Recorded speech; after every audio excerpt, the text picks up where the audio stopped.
I used to work at Walgreens. Never again.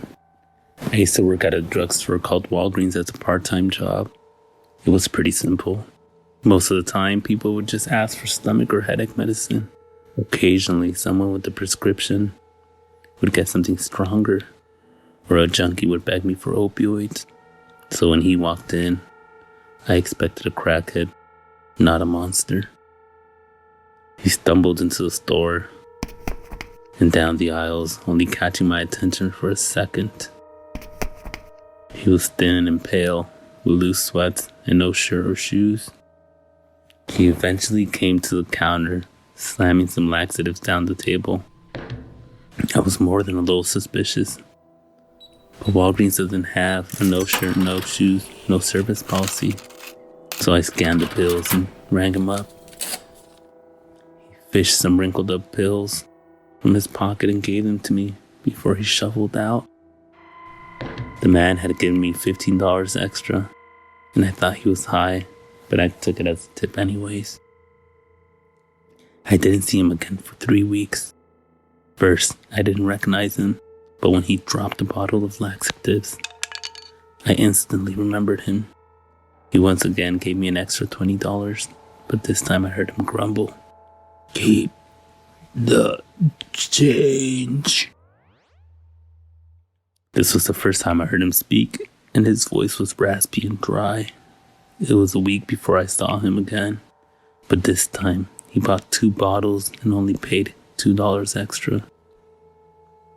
I was getting suspicious he was hiding other kind of pills, but the bottle only had laxatives, and when I had him show me his pockets, there were only used tissues and more money. He started returning more and more often.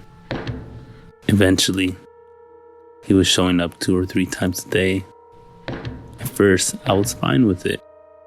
I had gotten at least $100 in tips from this guy. But eventually, my conscience got the best of me. I called the police, telling them of the strange behavior of this man.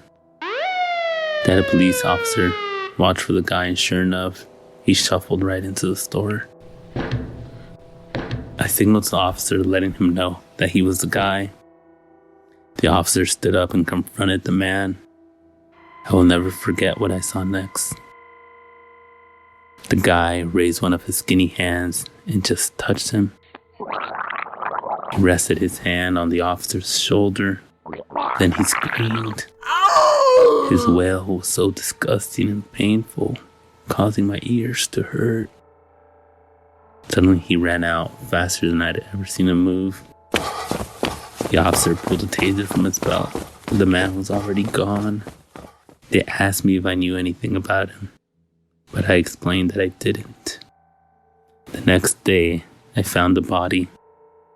It was the officer that confronted the man covered in blood. I told the police, and it was discovered the man was completely disemboweled. There were no external damage to the body, but it was believed that the skinny guy had killed him somehow. Police started freaking out, looking for the man, but nobody could find him. 2 officers stayed at the store in case he came back. Eventually, 2 days later, he did come back. He looked different than normal, with parts of his face and stomach bloated and green, and pus seeping out. I didn't need to tell the officer who he was for them to know. He moved very fast and leaped on one of them, knocking them to the ground.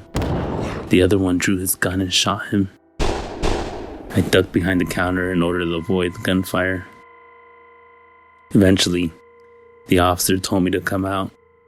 Neither of the officers were harmed. The man was dead in a puddle of bodily fluids.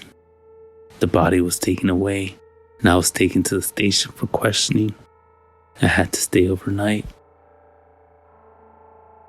I was waiting in a holding cell with the 2 officers who were at the store getting debriefed right outside.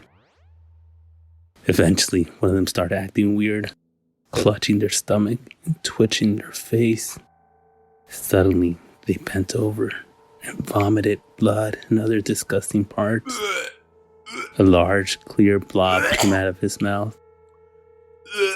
Many of the officers backed up and yelled. The vomiting officer collapsed and the blob ruptured, releasing some sort of dark creature. The creature was Cretaceous, with a large stinger that struck 2 policemen. They shot at it repeatedly before it collapsed. The station was evacuated and I was released. The incident went federal, getting the CDC and the FBI involved, but nothing about it ever went public. When I was leaving, I took a look at the creature, but I slipped. My hand ran across the stinger. It scratched me. The venom took hold of me instantly. I realized our worthlessness, your worthlessness. I'm becoming like the man, losing my humanity. I can slow it down with drugs and empty my stomach or bladder like laxatives.